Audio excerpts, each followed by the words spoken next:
마태복음 11장 25절로부터 30절까지의 말씀을 함께 읽으시겠습니다. 그때 예수께서 대답하여 이르시되 천지의 주제이신 아버지여 이것을 지혜롭고 슬기 있는 자들에게는 숨기시고 어린 아이들에게는 나타내심을 감사하나이다. 옳소이다. 이렇게 된 것이 아버지의 뜻이니이다.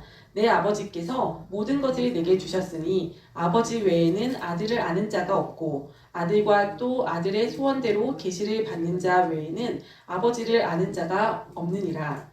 자, 28절 읽으시겠습니다. 수고하고 무거운 짐진 자들아 다 내게로 오라. 내가 너희를 쉬게 하리라. 나는 마음이 온유하고 겸손하니 나의 멍에를 메고 내게 배우라. 그리하면 너희 마음이 쉼을 얻으리니 이는 내 멍에는 쉽고 내 짐은 가벼움이라 하시니라. 아멘. 제가 어떤 상담을 하는 분이 하는 이야기를 들었습니다. 그 사랑을 받고 자란 사람과 사랑을 받지 못하고 자란 사람들의 특징 이래가지고 그분이 그분들의 특징에 대해서 막 얘기를 하더라고요. 자기가 지금까지 상담한 사례들이 있으니까. 근데 사랑을 많이 받고 자란 사람들은 이런 특징이 있대요. 일단 여유가 있대요. 마음의 여유가 있고 또 그 남에게 또 잘 베풀고 자기가 많이 받았으니까 잘 베풀고 또 자기에 대해서 긍정적이기 때문에 이제 다른 사람 말에 쉽게 이렇게 휩쓸리지 않고 주관이 있고 이런 특징들이 있다는 이야기를 들었습니다. 근데 참 그 말이 참 일리가 있는 것 같더라고요. 사랑을 많이 받고 자라는 것이 비단 그런 학자들의 얘기를 빌리지 않더라도 우리가 그냥 상식적으로 생각해도 또 그냥 내가 나를 돌아보아도 또 내 주변을 돌아보아도 참 사랑을 많이 받는다는 것이 얼마나 한 인간에게 중요한지 우리가 알 수가 있습니다. 그래서 참 이 사랑을 우리가 물질적으로 풍요롭고 많이 배우고 뭔가 많이 누리고 이런 것을 떠나서 그것보다도 많은 사랑을 받은 사람이 당장 눈앞에 보이는 성과가 없을지라도 그 사람의 마음이 커지고 넓어지고 그럼으로 인해서 오히려 장기적으로 좀 대기만성을 하거나 이런 경우들이 있다는 것을 제가 좀 생각을 하게 되었습니다. 그래서 사람을 자라게 하는 것이 다른 것이 아니라 사랑이구나. 근데 이 사람의 사랑도 그럴진데 참 하나님의 사랑을 받는다는 것이 어떻겠습니까? 근데 이 하나님의 사랑을 많이 받았다고 자기가 하나님의 사랑을 많이 받는 사람이라고 주장을 하는 사도가 한 분 계십니다. 그분이 바로 사도 요한입니다. 이 사도 요한은 사랑의 사도라는 그 별명이 있거든요. 왜냐면은 이 사도 요한이 나이가 많이 들어가지고 에베소 교회에서 이제 목회를 할 때 이 기록에 의하면 막 너무 노쇠해서 기력이 쇠하여서 제자들의 부축을 받아서 이제 말씀을 전하러 올라가야 될 정도로 나이가 많이 들었을 때 이제 말씀을 전할 때 긴 말씀을 전할 수 없으니까 자녀들이여 서로 사랑하라. 자녀들이여 서로 사랑하라. 이 말만 여러 번 반복하고 내려온 적이 많았다고 해요. 그런 점도 있고 또 이 사도 요한이 기록한 요한복음을 보면 예수님의 그 마지막 날 밤에 예수님께서 이 제자들한테 유언식으로 막 여러 가지 이야기들을 해주시고 명령을 내리시고 또 기도를 하실 때 가장 강조하신 부분이 이 요한이 받아들이기에는 사랑하라는 거였어요. 그렇기 때문에 이 요한은 사랑하라는 이것을 예수님의 명령으로 받아들이고 자기도 자기의 제자들한테 이제 그 명령을 이것이 예수님의 명령이다 하면서 서로 사랑하라 라고 강조를 한 거였습니다. 그리고 또한 왜 사랑의 사도라고 부를까? 왜냐면은 이 요한이 이제 예수님께서 가장 사랑하시던 제자라고 복음서에 나와 있기 때문입니다. 근데 신기하게 복음서가 4개가 있지 않습니까? 사복음서가 있는데 이 요한을 보고 예수님께서 가장 사랑하시던 제자라고 쓰여진 복음서는 요한복음밖에 없습니다. 그러니까 이 말을 쓴 거는 요한 자신인 거예요. 마태가 얘기한 것도 아니고 마가가 얘기한 것도 아니고 누가가 얘기한 것도 아니고 요한 자신이 스스로가 자기가 예수님께 가장 사랑을 받는 제자라고 쓰는 거예요. 그래서 이것이 쉽지 않은 거 아닙니까? 다른 사람을 내가 너를 사랑한다라고는 확신을 갖고 말을 할 수가 있어요. 왜냐면 내 마음은 내가 아니까. 그래서 나는 너를 사랑한다라고 말할 수 있지만 저 사람이 나를 사랑한다고 말하기 위해서는 정말 아주 뻔뻔한 사람이 아니고서야 그 이야기를 들었기 때문에 말하지 않겠습니까? 그러니까 사도 요한은 응답을 받은 거예요. 사도 요한은 하나님의 그 음성을 들은 겁니다. 응답을 받은 겁니다. 얘야, 요한아, 내가 너를 정말 사랑한다. 이 말씀이 요한만 사랑하신다는 말씀은 아니겠죠, 물론. 다른 사람들도 다 사랑하시지만 이 요한은 그 말씀을 자기가 듣고 그거를 잡은 거예요. 그래서 이 요한은 자기가 쓰는 요한복음서에다가 자기 자신을 가리킬 때 예수님께서 사랑하시던 제자라고 쓸 수가 있었던 거예요. 자기가 확신이 있었기 때문에 그렇게 쓸 수가 있었던 겁니다. 그래서 이 요한은 이 예수님의 사랑을 받고 그 풍성한 사랑을 먹고 자랐기 때문에 이 사도 요한은 정말 엄청나게 큰 그릇이 될 수 있었습니다. 이 사도 요한이 쓴 글이 요한복음 외에도 요한 1, 2, 3서가 있고 또 요한계시록이 있지 않습니까? 근데 이 요한복음도 다른 복음서들과는 굉장히 차별화된 특별한 책입니다. 왜냐하면 다른 복음서는 예를 들면 마태복음에 같은 경우에는 예수님이 이제 왕으로 오신 그 왕 되신 예수님을 강조를 했고 또 마가복음은 고난받으시는 종의 모습으로 오신 예수님을 강조했고 누가복음은 인간이신 예수님을 강조를 했다면 요한복음은 신이신 예수님을 강조를 하신 거예요. 비록 이 육체를 갖고 인간의 모습으로 이 땅에 오셨지만 예수님은 그냥 일반적인 인간이 아니시다. 이분은 하나님이시다. 하나님의 독생자시다. 이 하나님 대신 예수님을 강조한 책이 요한복음입니다. 그러니까 굉장히 영적인 지식이 탁월했던 분인 거예요. 이 요한 사도는. 그리고 요한계시록을 보십시오. 이 요한계시록이 이 인류사의 그 마지막 때 일어날 일들을 얼마나 상세하게 기록을 하고 있습니까? 참 이 구약 때부터 이 조금씩 하나님께로부터 그 계시를 받고 부분씩을 이제 알고 말한 사람들은 선지자들은 여럿 있었어요. 다윗도 그러했고 이사야도 그러했고 뭐 다니엘도 그러했고 많은 사람들이 이 마지막 때에 대해서 보았지만 그리고 예수님으로부터 받았지만 이 전체적인 이 광대한 이 광범위한 방대한 양을 받은 자는 사도 요한이었습니다. 그렇기 때문에 그가 나이가 아주 많아서 이 말씀을 받은 거예요. 왜냐면 그가 젊었을 때 그의 그릇이 준비되지 않았을 때 어떻게 이 어마어마한 말씀을 감당을 할 수 있었겠습니까? 어떻게 참 이 마지막 때 몇천 년 후에 일어날 일들과 또 참 이 천년왕국과 또 이 세상이 다 사라지고 올 새 예루살렘 성과 또 새 하늘과 새 땅에 대한 그 이야기를 어떻게 한 인간이 받을 수가 있겠습니까? 그렇기 때문에 요한을 오래 살게 해주신 것 같아요. 그래서 이 12제자들 중에 가장 오래 살면서 참 여러 번 순교를 당할 뻔했지만 참 죽이려고 해도 죽지 않았잖아요. 이 요한이. 그 전승에 따르면 펄펄 끓는 기름솥에다가 집어넣어도 죽질 않고 독약을 먹여도 죽질 않고 하나님께서 그 목숨을 붙들고 계시는 거예요. 할 일이 남았기 때문에 이 그릇을 참 하나님의 그 사랑을 더 먹고 더 이 요한의 마음이 커지고 그릇이 커져서 이 어마어마한 이 계시록을 받을 그릇이 되도록 그때가 될 때까지는 그 목숨을 붙들어 주시는 겁니다. 그래서 그때가 되었을 때 이 어마어마한 계시록을 받아서 이렇게 기록을 남길 수가 있지 않았습니까? 그래서 참 이 사람을 키우는 것이 사랑이구나. 그래서 이 사랑의 사도, 이 사도 요한에 대해서 한번 그의 정말 일생에 대해서 한번 나눠보고자 합니다. 이 사도 요한이 그 뭐 어린 시절이 어땠는지는 알 수가 없어요. 하지만 그가 한 20살 정도 되었을 때 그때부터 이야기가 성경에 나옵니다. 왜냐면 예수님보다 한 10살 정도 어렸다고 했거든요. 이 사도 요한은 그 갈릴리 지방에서 그 어촌 마을에서 이제 고기 잡는 집 아들이었어요. 세베대라는 아버지 밑에서 이 야고보라는 형님과 이 요한이라는 이 청년이 20살 정도 된 청년이 이제 아버지를 도와서 고기를 잡는 일을 하고 있었는데 뭐 그 집이 그래도 그 시골에서 어촌 마을에서는 그 동네에서는 그래도 좀 잘 사는 집이었던 것 같아요. 왜냐면은 이 품꾼들이 있다 그랬거든요. 그러니까 일을 하는 돈을 주고 고용한 사람들이 있는 그런 이제 고기 잡는 그런 일을 하는 그런 업을 하는 집이었고, 그리고 이제 동업자들이 있었어요. 동업자들이 이제 베드로의 동생 안드레였어요. 그래서 같이 그들과 동업을 하면서 고기 잡는 일을 하는데, 이 20살 먹은 이 요한, 청년 요한의 마음에 이 먹고 사는 것만으로는 채워지지 않는 뭔가가 있는 거예요.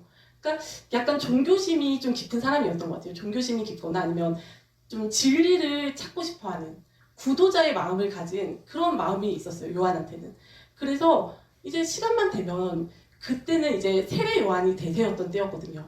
이 세례 요한이 요단강에서 세례를 베풀면서 막 수많은 사람들이 가서 이제 요한으로부터 세례를 받고 막 그런 시기였는데, 이 요한도 이 안드레가 이제 또래가 비슷했던 모양이에요. 베드로의 동생 안드레와 이제 요한이 이제 고기를 잡는 일을 하다가 이제 시시때때로 요단강가로 가는 거예요. 그래서 세례 요한의 제자가 됩니다. 세례 요한의 제자가 되어서 이제 세례 요한을 막 따라다니는데, 이 세례 요한이 외치는 소리가 무엇입니까? 나는 메시아가 아니다. 나는 장차 오실 그분을 위해서 예비하는 자다. 그분의 길을 준비하는 자다. 그러면서 이 유대인들아 회개하라. 이제 메시아가 곧 오신다. 때가 가까웠다. 회개하라. 이것을 외치는 자가 아닙니까? 근데 이 세례 요한이, 자기의 스승인 세례 요한이 어느 날 요단강가에서 한 30 정도 잡수신 예수라는 한 청년에게 세례를 베푸시더니 이런 얘기를 하는 거예요. 내가 나에게 물로 세례를 주라고 명하신 그 하나님께서 나에게 말씀하신 게 있는데, 어느 날 네가 어떤 사람 위에 성령이 머무는 것을 보거든 그가 내가 보낸 자인 줄 알지니라고 얘기를 해주시는 거예요. 하나님께서 세례 요한한테. 그래서 세례 요한이 이 메시아를 막 대망을 하고 있는데, 예수님께 세례를 베풀 때 예수님 머리 위로 성령님이 비둘기같이 내려오더니 그 위에 머물러 있는 거예요. 그리고 이제 하늘에서 이제 하나님의 음성이 들리는 거예요. 이가 내가 보낸 이고 내가 사랑하는 자라. 이런 음성이 이제 하나님으로부터 들리는 거예요. 그래서 이제 세례 요한이 이제 제자들을 앉혀놓고 얘기를 해주는 겁니다. 저쪽에 이제 요단강가에 예수님께서 거닐고 계신 거예요. 저기 거닐고 계신 저분이 보이느냐? 저분이 바로 내가 말했던 메시아다. 내가 그걸 들었다. 내가 그걸 보았다. 하면서 얘기를 해주니까 이 요한과 안드레가 꽤나 적극적인 성격이었던 것 같아요. 그 길로 이제 예수님께로 달려가가지고 이들도 메시아를 얼마나 기다리고 있었겠습니까? 예수님께 어디 묵으십니까? 여쭤봐서 예수님이 묵으시는 곳에 가가지고 이제 예수님과 하루를 보내게 됩니다. 예수님과 하루를 보내고 나서 이들이 이분이 정말 우리가 기다리던 메시아구나. 이것을 깨닫고 안드레는 자기 형 베드로한테 달려가서 베드로를 데리고 옵니다. 베드로 형님 내가 메시아를 만났어 하면서 베드로를 데리고 와서 전도를 하고, 이렇게 해서 예수님의 그 초기 멤버들이 갖춰지는 거예요.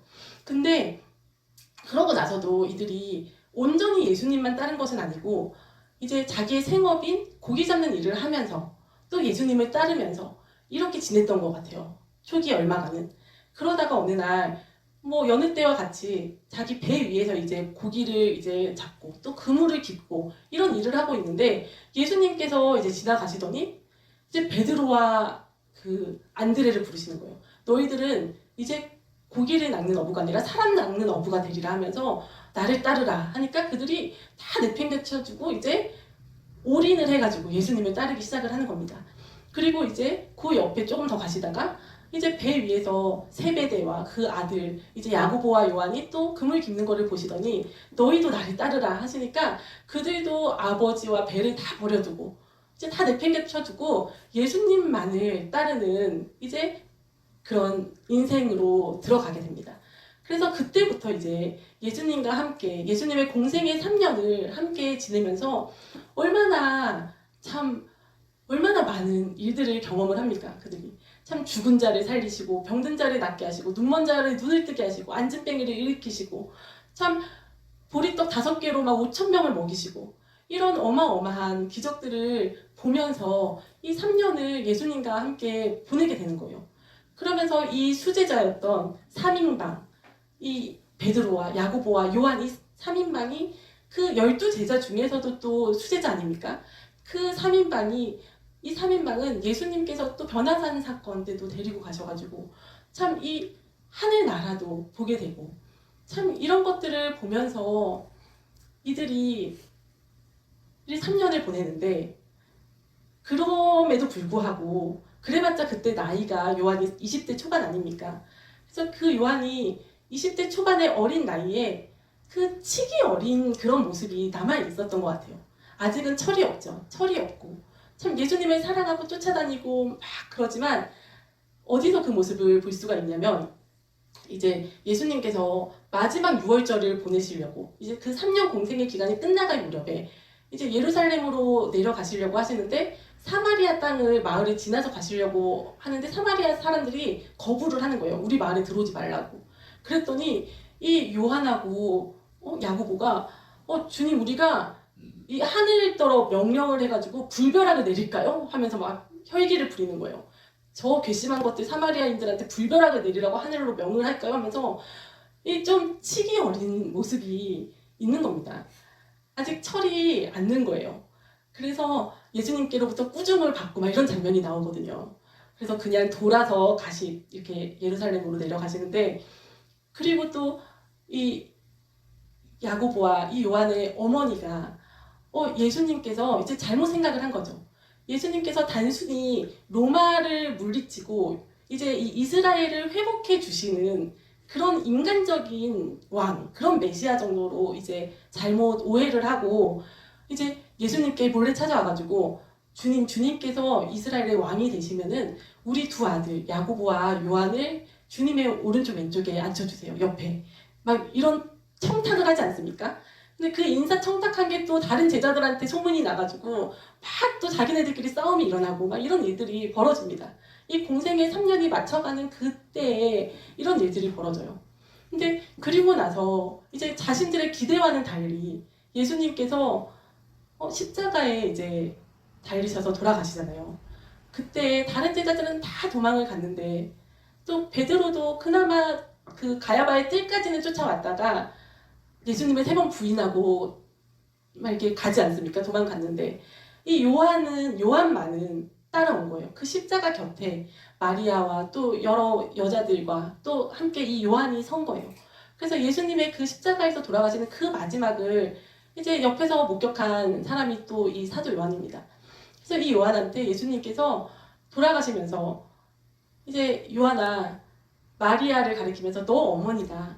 그리고 어머니 그 여자요 당신의 아들입니다. 이 요한이 당신의 앞으로 아들입니다.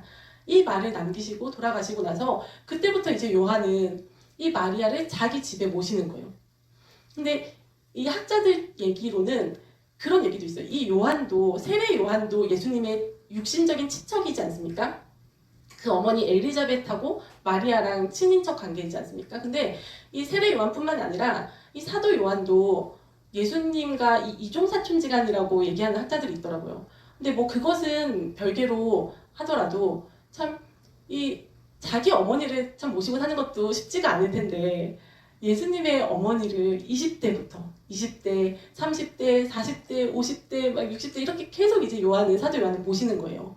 그러다 보니까 그 예루살렘 교회에서 이제 있다가 사역을 하다가 마리아와 함께 사역을 하다가 이제 예루살렘 교회가 너무 핍박을 받아서 다 흩어지면서 이제 이 요한도 마리아를 모시고 에베소로 갑니다. 터키 쪽에 있는 소아시아의 에베소 교회로 가가지고 디모데가 이제 바울이 개척을 해놓고 디모데가 사역을 하고 있었거든요. 담임 목사로.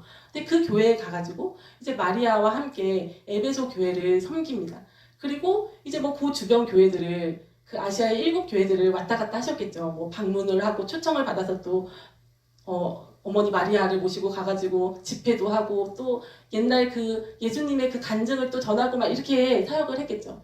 근데 그래도 다른 제자들에 비하면 그 사도 요한의 그 사역의 반경이 좁을 수밖에 없는 거예요. 왜냐면 마리아를 모셔야 되니까. 이 바울은 막 로마까지 가고 헬라와 로마까지 막 가고 복음을 전하고 있고 또 베드로도 막 그 자기 와이프도 데리고 막 여기저기 다니면서 사역을 하고 있고 다른 12제자들 자기와 함께 그 3년의 공생의 기간을 함께 동거동락했던 그 다른 사도들이 다 분주하게 사역을 하고 있을 때 이 사도 요한은 이 어머니 마리아를 모시는 일을 하면서 그 에베소 지역에 머물면서 그 좁은 반경 안에서 이제 조용히 사역을 하고 있는 겁니다. 근데 이제 핍박이 너무 심해지니까 이제 자기 형 야고보는 이미 예루살렘에서 순교를 했거든요. 첫 순교자였습니다. 야고보는 죽었고 또 이제 60년대가 되어서 이제 바울도 순교하고 베드로도 순교하고 막 다 이제 순교를 하는 거예요. 그러면서 이제 요한의 마음이 어땠을까? 참 요한의 마음이 어땠을까? 자기도 이제 핍박을 받았거든요. 그래서 자기도 예수의 복음을 예수님을 전하다가 끌려가서 독약을 먹기도 했어요. 근데도 목숨이 안 끊어지는 거예요. 그리고 그 펄펄 끓는 기름솥에 처음에 던져졌을 때 어땠을까요? 그 사도 요한이 얼마나 한 인간으로서 나약한 인간으로서 얼마나 끔찍하지 않습니까? 정말 얼마나 두렵기도 했겠으며 그런 일을 여러 번 겪었을 거예요, 요한은. 근데 이 요한이 참 자기도 순교하고 싶었을 것 같아요. 저의 생각으로는 나도 나의 그 동료들처럼 나의 형제들처럼 나도 예수님을 전하고 순교를 하고 싶었을 것 같아요. 근데 순교도 뜻대로 안 되는 거예요. 그래서 그런 것도 생각하지 않았을까. 예전에 부활하신 예수님께서 막 우리가 고기 잡을 때 찾아오셔서 막 아침밥을 차려주시고 하셨었는데 그때 베드로가 예수님께 여쭸었는데 그럼 예수님 저는 나이 들어서는 이제 남들이 끌고 다니는 대로 끌려다녀야 한다고요? 그러면 저 사람은 어떻게 되겠습니까? 그래서 사도 요한을 가리키면서 사도 요한은 어떻게 되겠습니까? 했을 때 예수님께서 그가 영생을 할지라도 너와 무슨 상관이냐 하셨거든요. 그래서 요한은 영생을 한다더라. 예수님께서 그렇게 말씀하셨다더라. 이런 소문이 막 돌았던 거예요. 요한도 진짜 그게 진짜 내가 영생한다는 말인가? 막 이런 생각도 들었을 것 같아요.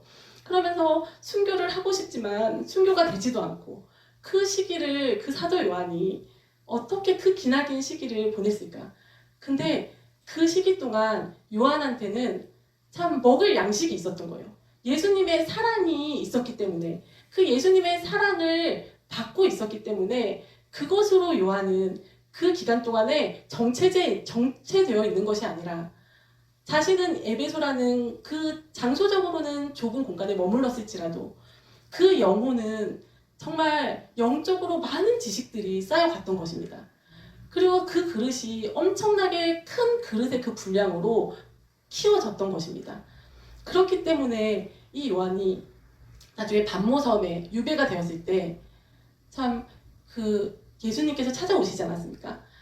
근데 자기는 이제 정말 너무 늙고 초라한 노인이 되어 있었어요. 그 요한은 병들었고 몸이 성했겠습니까? 그렇게 핍박을 받았는데 그 기름솥에 던져졌었는데 몸이 성했겠습니까? 안 아픈 데가 없었겠죠. 그 나이가 되면 가만히 있어도 안 아픈 데가 없었을 텐데 그 노인의 모습으로 허리도 구부정했을 거고 막 늙어 있는데 예수님께서 나타나신 거예요. 땅에 끌리는 옷자락이 막 그런 옷을 입으시고 그 예수님의 눈을 보니까 눈이 불꽃 같으시고 예수님의 얼굴을 보니까 태양빛보다도 더 빛나시고 그런 예수님이 찾아오셨을 때 요한이 어떠한 그 마음이 들었을까요? 참 그래 예수님은 진짜 인간이 아니셨지. 참 이런 하나님이시지. 이런 하나님하고 내가 그때 그 3년을 같이 지내면서 그 사랑을 받았었지. 그래서 요한이 참 그 예수님을 보고 정말 너무나 감격을 하지 않았을까 생각이 듭니다. 그래서 그 예수님이 또 얘기해 주시고 또 천사들을 보내서 얘기해 주시고 또 요한을 3층전까지 끌고 올라가셔서 또 거기서 보여주시고 이러시면서 이 요한이 그 요한계시록을 집필을 하지 않았습니까? 그래서 참 오늘 읽으신 이 마태복음 말씀이 좀 오늘 이 사도 요한과는 조금 상관이 없고 생뚱맞을 수도 있는데 그런 생각이 들더라고요. 참 우리가 때로는 참 살아가면서 참 뭔가 왜 이렇게 나한테 짐이 많을까 좀 버겁다 할 때가 있을 수 있을 것 같아요. 왜 모든 짐을 다 나 혼자 져야 되나? 힘들다 막 이런 생각이 들 때가 있지 않습니까?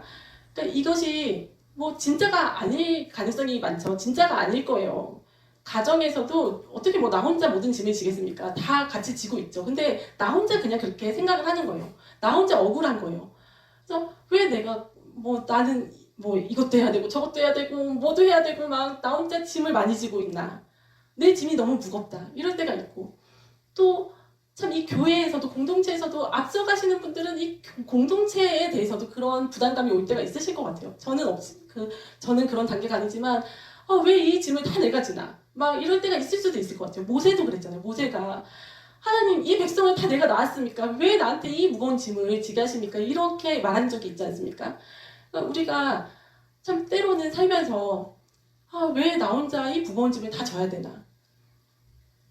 이럴 때가 있는 것 같아요. 근데 그때 참 우리가 하나님의 그 사랑을 다시 생각을 했으면 좋겠습니다. 내가 예수님께서 말씀하시잖아요. 예수님께서 이 멍에를 수고하고 짐진 자들아 다 내게로 오라. 내가 너에게 쉼을 주리라 하면서 이 멍에를 너 혼자 다치지 말라는 거예요. 예수님한테 드리고 그럼 예수님은 이게 너무 가벼우시다는 거예요. 너무 예수님한테는 가벼우시다는 거예요. 그러니까 우리는 예수님께 우리의 짐을 드리고 멍에를 드리고 또 우리는 예수님의 사랑을 받아먹고 하면서 무럭무럭 자라나면 될 줄로 믿습니다. 그래서 나 자신에 대해서도 그 예수님의 풍성한 사랑을 누리시고 또 우리가 남을 볼 때 우리의 형제 자매들을 볼 때에도 왜 제자리일까 저 사람은 왜 안 변할까 할 때가 있지 않습니까? 근데 그것도 내 생각일 때가 많죠. 근데 그럴 때에도 그 형제 자매들을 남을 바라볼 때에도 예수님의 사랑이 저들을 키우실 거라는, 왜냐면 예수님께서 우리한테 뭔가를 주실 때는 완성된 그 작품을 완성품을 주시지 않으시는 것 같아요. 이 씨앗을 주시잖아요. 그 씨앗을 보고 왜 나는 이런 것만 주세요 하나님, 왜 나는 왜 뭐 멋진 거 안 주시고 이 작은 씨앗만 주세요 할 게 아니라 그 씨앗이 예수님의 사랑을 먹고 무럭무럭 자라나면은 정말 큰 그릇이 되겠지. 그 눈에 보이지 않지만 그것을 눈에 보이는 것처럼 믿으면서 정말 타인에 대해서도 참 더 너그러워지고 우리가 더 그들을 더 껴안아 줄 수 있는 또 주님의 참 사랑받는 자녀들이 다 되었으면 좋겠습니다. 아멘. 네, 아멘. 그래서 지금 눈앞에 보이는 게 없을지라도 참 주님의 사랑을 먹고 나도 자라고 또 옆에 있는 분들도 다 자라나면서 우리가 참 함께 참 그 큰 그릇을 만들어가는 우리 모두가 되었으면 좋겠습니다. 아멘.